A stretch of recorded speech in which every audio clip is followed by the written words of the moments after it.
The pandemic is leaving emotional scars on a generation of kids, but the most devastating damage may be happening out of view.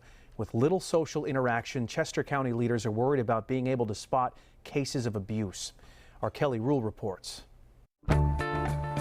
Chester County's Children's Advocacy Center sits inside the district attorney's office in the borough of Westchester. The colorful walls, pictures, and books provide a comfortable environment and paint a far happier picture than the stories told inside here. It's where victims of child abuse share their story. And over the past year, this room was much quieter than it should have been. I'm very concerned. I think we all are. We have an epidemic on our hands that I don't think has been properly addressed, frankly. Chester County District Attorney Deb Ryan is worried. Teachers and coaches, mandated abuse reporters, aren't seeing children in person during the pandemic.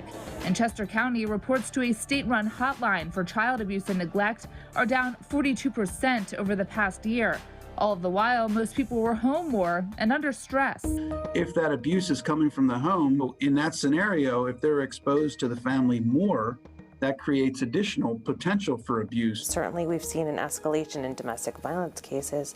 We just don't know the number of kids who have been hurt along the way as well. So, yeah, I'm very fearful about what's gone on this past year.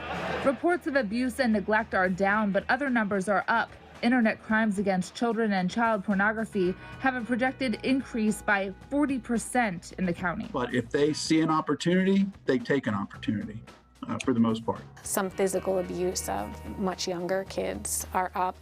So some of the reports that we're getting maybe are more serious than they might be if kids were going to all the places that they normally go.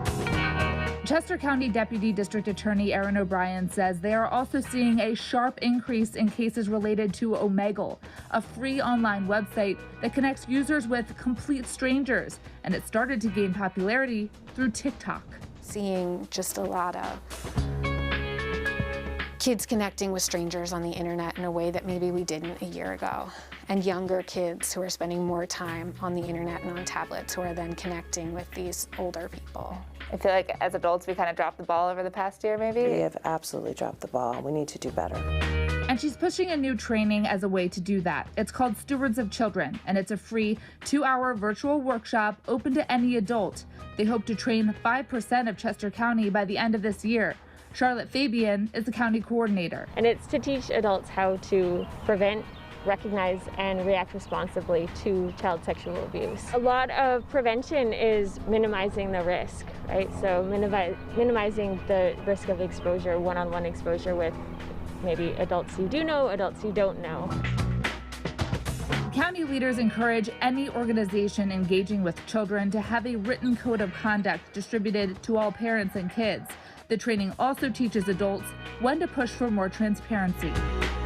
If it's music lessons, what does that look like? What is it, a closed room?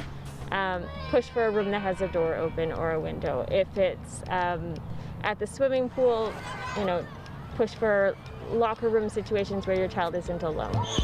The way we used to do things isn't working anymore. We clearly see that with the increase in child abuse. So anything we can do to just be more mindful of that and protect our kids is what we're asking the community to do. In Chester County, Kelly Rule, Fox 29 News.